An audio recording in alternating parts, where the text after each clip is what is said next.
situation where you find that a person look at the same. Not necessarily tribal or regional. Because I have said that.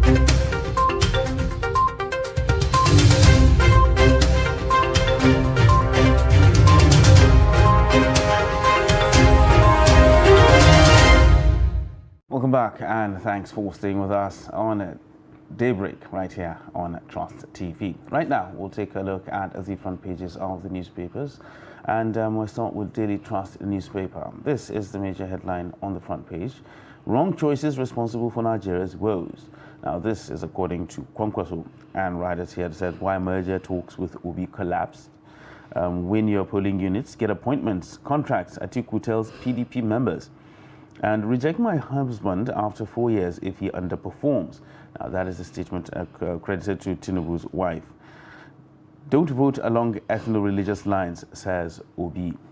And another headline right here on the front page of the Daily Trust reads, Free trade zones attracted over $30 billion investments to Nigeria, says Buhari. And details of that can be found on page 20. On the news bills found at the bottom of the front page there, 2 monarchs, 5 others arrested over Edo train station attack. Details can be found on page 6. IGP Usman Baba gets tenure extension. And Abasi Otu reaffirmed as Obong of Calabar. That can be found on page 7. Moving towards the top of the front page there, Kano governorship candidates sign peace accord. And you can find that on page 13. Federal Executive Council approves 1.9 trillion naira for NNPCL to build 44 roads. That is on page 46. And Bad Bele prevented Abiola from becoming president. And that is a statement credited to former President Olusegun Obasanjo. Details of that can be found on page 5. Now, these are the stories that are found on the front page of the Daily Trust newspaper. Moving on to the Nigerian News Direct, we have there the major story, IGP won't retire amidst general elections, FG. As Minister confirms release of 4 years tenure letter to IGP. Says H cannot alter Police Act 2020. IGP orders distribution of revised standard operational guideline on election security duties. And 2 other stories there on the front page. 2023, Abiodun takes second-term campaign to Odeda local government, commissions 5.6-kilometer submarine Kempta road. And 2 other stories, you are the architect of your political Waterloo, Osun APC to Adeleke. And 2 other stories there above the name Max. NCC renews MOU with lottery commissions to curb illegal online gambling. And exemplary leadership, Silva, Bello, Maina, Ugbo, others to storm News Direct 12th anniversary. These are the major stories on the front page of the Nigerian News Direct. All right, the next newspaper we're looking at is the Leadership newspaper, and this is the major story on the front page. Amid verbal attacks by candidates, Abdul Salami Committee warns against violence, incitement. And that is the major story on the front page of the Leadership newspaper. And it comes with riders here. Atiku Tinubu refused to sheathe swords, continue mudslinging. Kwankwaso asks Atiku Asiwaju to withdraw from race over allegations. And Nigerians should vote only patriotic servant leaders, says Catholic bishops. Still on the front page of the Leadership, NNPCL gets 1.9 trillion naira approval to construct 44 roads. And moving towards the news belt there, court dismisses suit against APC same faith ticket. Details can be found on page 6. And drug barons face a tougher year ahead, Marwa declares. That is another story on page 10 of the Leadership newspaper. The editorial is still on DSS allegations against Emefiele, and that can be found on page 3. Darkness looms as Gencos get only 30% gas supply. And that can be found on page 8 of the Leadership newspaper. At the very top of the front page there, Obi promises new Nigeria at Kaduna rally, and IGP not retiring to complete 4-year tenure. Details of that can be found on page 10. Now, these are the story making the headlines on the front page of Leadership newspaper. And moving on to this Nigeria, the major story there, still staying with politics. Polls may be violent, inconclusive, unless former military head of state Abdusalam Abubakar raises the alarm, says Nigerians deeply concerned. And to other stories, G5 governors to support presidential candidate with integrity. And this is coming from Governor Nyesom Wike. And there we have pictures from yesterday's Federal Executive Council meeting chaired by the Vice President, Professor Yomi Oshibajo. And to other stories, elections, IGP not going on retirement, says Minister. NDLEA secures 3,733 convictions in 24 months. This is coming from Mara. And Microsoft to lay off 10,000 workers amid slowing global economy.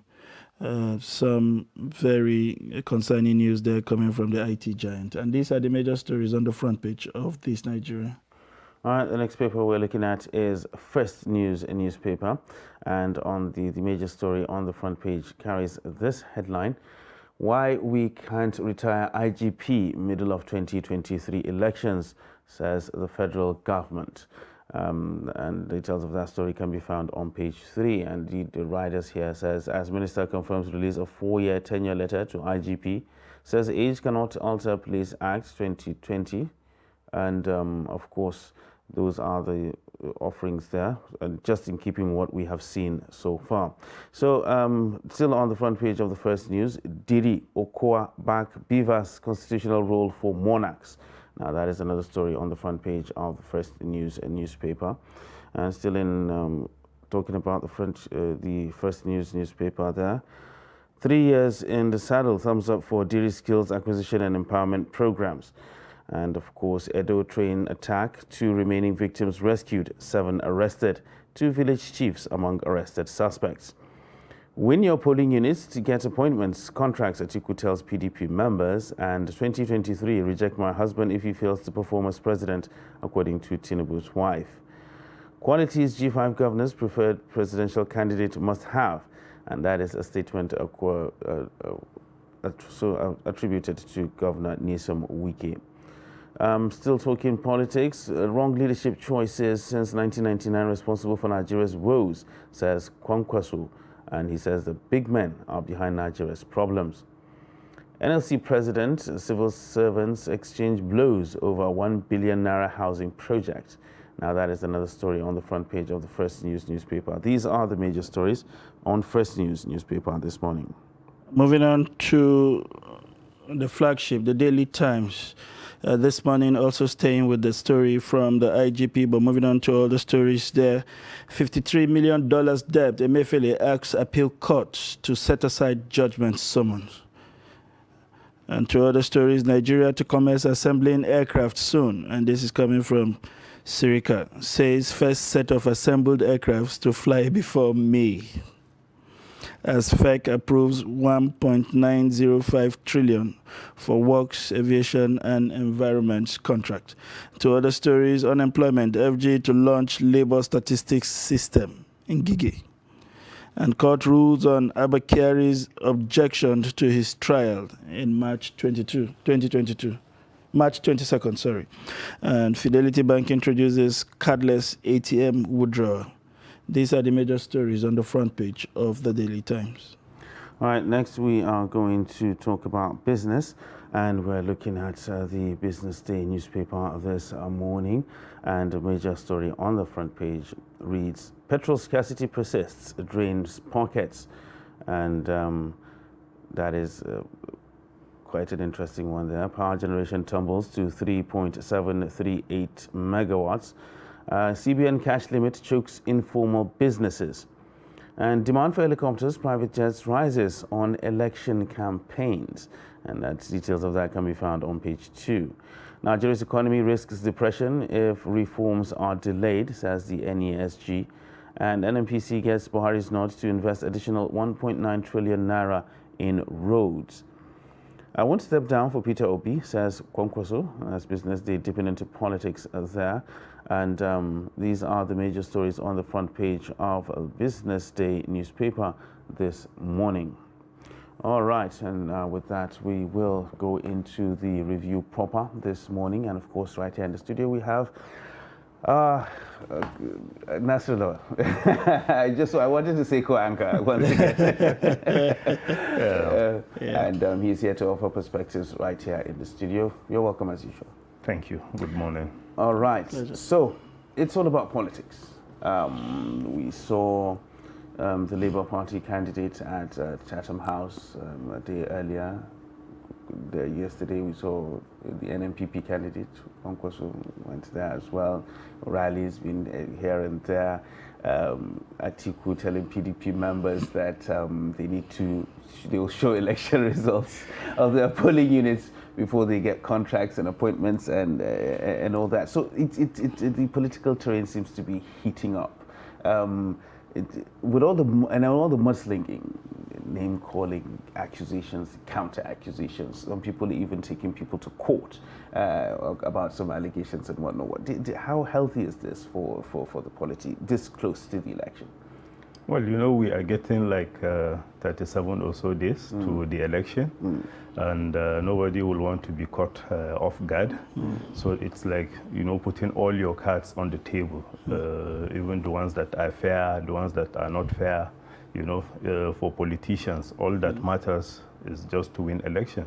I saw the NNPP candidate at the Chatham House, you know, trying to explain why he couldn't go into an alliance with the candidate of the Labour Party, because so many people actually expected that to happen, because if you have had that, you know, on the same ticket, probably they will have given the two, you know, should I call them notorious parties, the APC and the PDP, they will have gotten a real challenger, like the former President Olusegun Obasanjo was also trying to explain.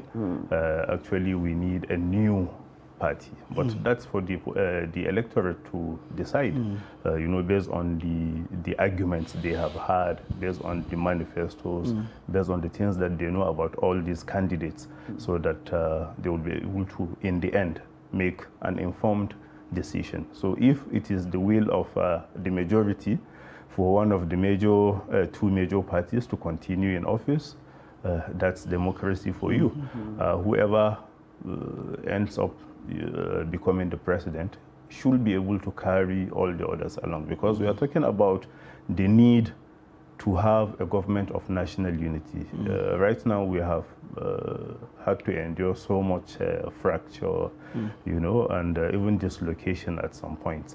So if we are able to come together, you know, form a unity government, because we are all in this together.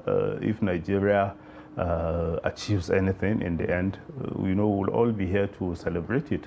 And if anything otherwise should happen, then we'll also be here to bear the brunt. Well, one problem that people are actually talking about is with all this mudslinging that's going about, the main name calling, the allegations and counter allegations, is it possible for whoever wins the election to sweep all that under the carpet and say, okay, fine, you insulted me so much in the run-up to the election, but I forgive you, come, let's build this nation together? Well, if you look at what the Abdul committee, that's the peace committee, the things that they are pushing forward, is for politicians to avoid all these, you know, unnecessary allegations. Because if what they are saying is true, then you will expect them to, maybe after winning the election, you know, to follow up on it. Because if you are accusing your opponent of being corrupt, then what are you trying to tell the people if after getting into office and then you decide to look the other way? You know, Nigerians will now know that all the things you said were basically just to win election. And this is not something that is good for a country like Nigeria. We make all sorts of allegations. You can even see, despite all the efforts that the media, you know, is putting in to fact check some of all the claims that politicians are making, the disinformation, you know, that people are circulating, but they keep, you know, churning them out day in, day out. It's like they will never run out of arsenal as far as all these issues are concerned. But honestly, mudslinging will do no good to Nigeria. The better for us is to start looking at the issues, and then for the people to also appreciate them. Because right now it will appear politicians are engaging in mudslinging because probably that's what the people want to hear. They want to know, you know, all the dirty deals, things that you don't even have, they don't concern you in any way. You know, they are not going to change your economic status. They are not going to like help you in the long run. So why pay attention to them? But like I said, but the question for me would then be, in the face of all of this peace accord, as we saw yesterday with Kanu, because clearly everybody knows with what is happening that Kanu will be one interesting center for this election. So who holds these politicians to account? I mean, by the electoral laws, they are supposed to conduct themselves in a certain way, and they've gone as far as even committing themselves to this charter. Who then becomes the person who should police this process? Who should call them to order? I mean, we are seeing from the case of Atiku and the Tinubu campaigns that they are not shielding their swords. They are going on, and the danger, like you have mentioned, is that their supporters will pick this up, and even after the elections are over, they will go ahead attacking each other, and we see all that kind of post-election violence. So who? Is it the police? Is it INEC?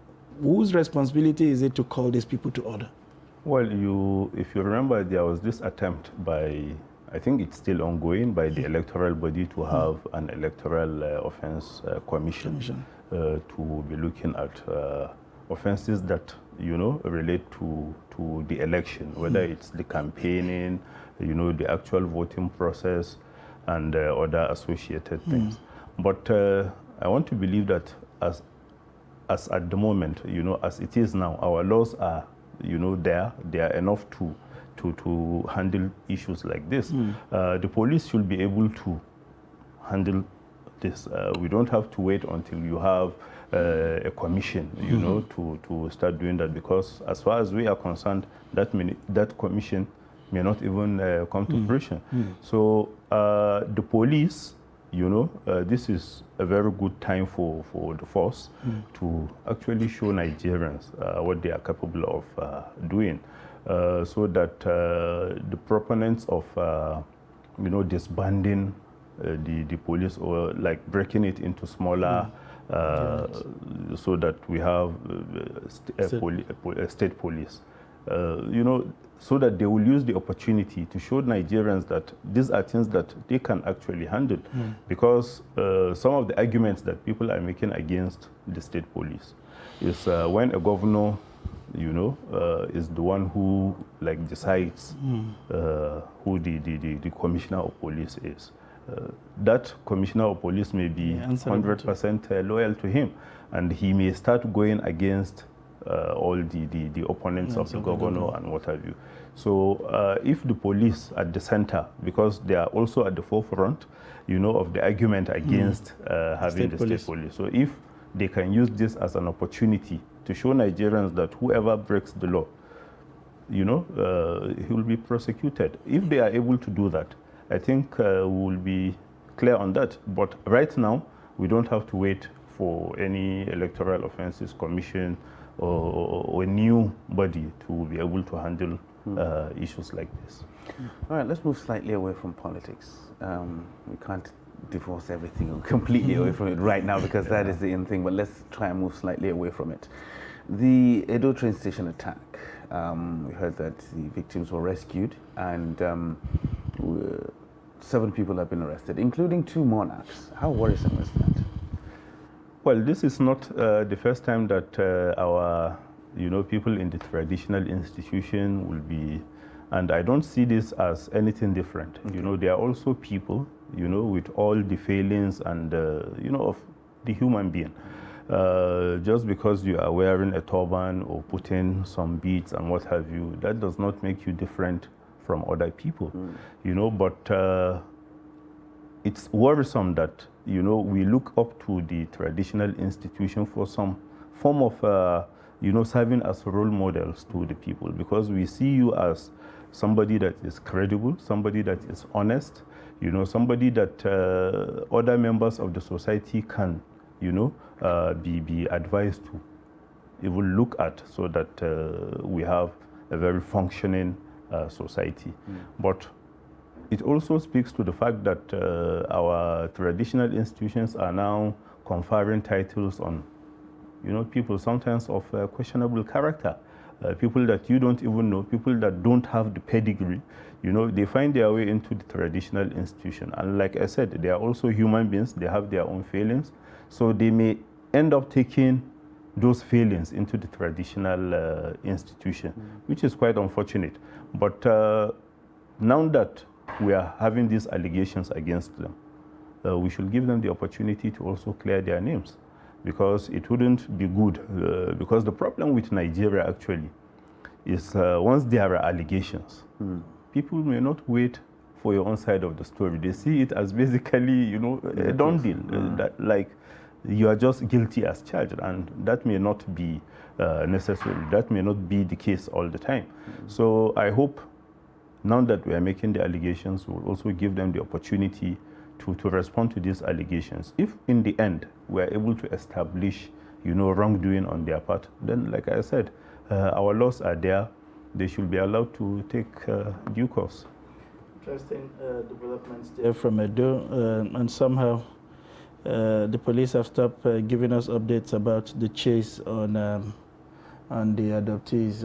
I hope that we also make progress in that front. Moving on to other stories, yesterday we saw FEC approve 1.9 trillion for the NNPC tax credit to build 44 roads. It appears now that we have completely concession road construction to the NNPC. And this is largely taking future revenues unearned, which is an indirect way of borrowing. It's like saying the government has borrowed another 1.9 trillion because you're asking these people to build these roads against future revenues that are due to government. You are further shrinking what you had already complained was not enough in the first place. At the twilight of your administration, what's your reaction to this kind of approval? Well, if you had gone on the social media last night, all these platforms, so many Nigerians were saying probably it's the president's parting gift, to Nigerians, so that at least he will not be remembered in good stead.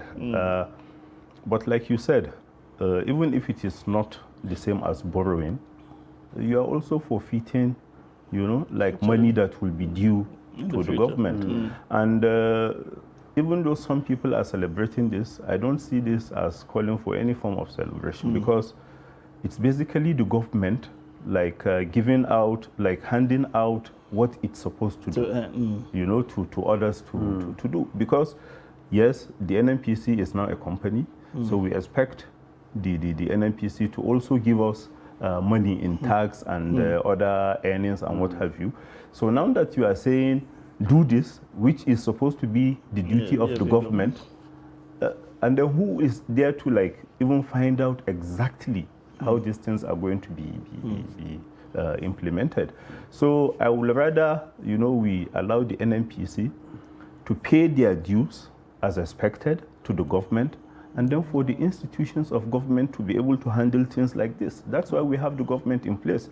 If, for instance, we are allowing the NNPC to do all this, I wouldn't be surprised if tomorrow we end up with maybe all these private companies, assigning them the role of maybe hiring us a coach, for the Super Eagles, and then to handle things like that. So if they do that, it will be to the disadvantage of the system, because we have people in the system whose responsibility is actually to do all this. Talking about some of the conversations that seem to have followed, reactions that seem to have followed this announcement from FEC, where people even saying, if you had this much expertise to build roads and to deliver this, what has happened to the turnaround maintenance of the refineries? Exactly. Which should be your primary or core mandate. Which is a valid argument, because right now they keep talking about the turnaround maintenance. We'll make sure that the refineries are back on track. But right now they are still, comatose. And only God knows what will happen in the end.